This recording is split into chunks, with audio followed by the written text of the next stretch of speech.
rekan-rekan yang dikasih oleh Kristus Tuhan untuk kelas online di mata kuliah pengantar perjanjian baru.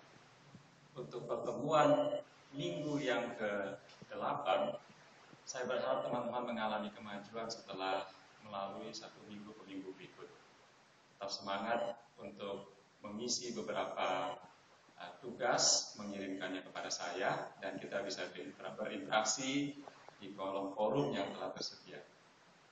Nah, dalam pertemuan minggu yang ke-8, teman-teman akan melihat Rasul Paulus yang kemungkinan dia telah dibebaskan dari penjara di Roma di tahun 61 Masehi.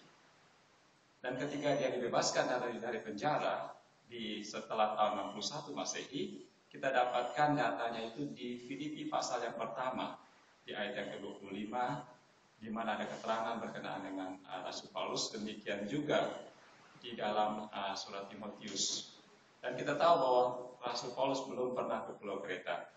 Tetapi ada keterangan bahwa Rasul Paulus setelah dibebaskan kemungkinan dia akan mulai perjalanan yang terakhir. Paling tidak dia pergi ke Asia Kecil dan ke Yunani. Nah, teman-teman bisa mendownload slide yang telah saya upload dalam bentuk PowerPoint dan melihat bagaimana perjalanan Rasul Paulus yang terakhir. Nah, dalam perjalanan Rasul Paulus yang terakhir, dia melayangkan surat yang pertama Timotius, surat yang bersifat pastoral bagi Timotius, anak secara rohani yang dipercayakan pelayanan di Efesus. Nah, surat itu begitu membesarkan hati bagi Timotius khususnya, anak rohaninya, supaya Timotius menjadi kuat menjadi pelayan Tuhan di Efesus.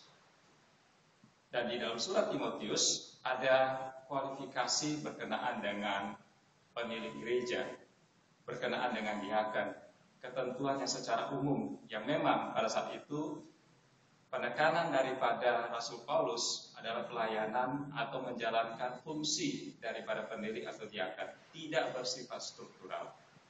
Oleh karena itu teman-teman memperhatikan untuk jabatan-jabatan gereja yang ditekankan secara fungsional pada saat itu. Setelah melayangkan surat 1 Timotius, Rasul Paulus melayangkan surat Titus, di mana Titus dipercayakan untuk mengembalakan di Kreta.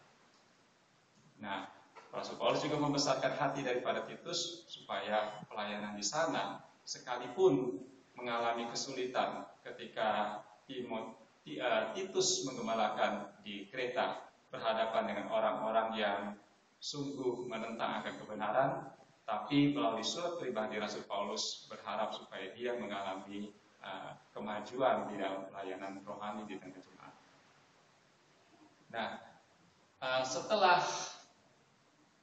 perjalanan Rasul Paulus kurang lebih di tahun 61 sampai 65, tahun 65 Masehi Rasul Paulus ditangkap dan dipenjarakan. Dan di tahun terakhirlah dia melayangkan surat 2 Timotius. Teman-teman dapat baca di 2 Timotius pasal yang keempat ayat yang ke-6, di situ dikatakan bahwa dia akan mengakhiri sebuah perjalanan dan dia telah memelihara iman sampai pada akhirnya.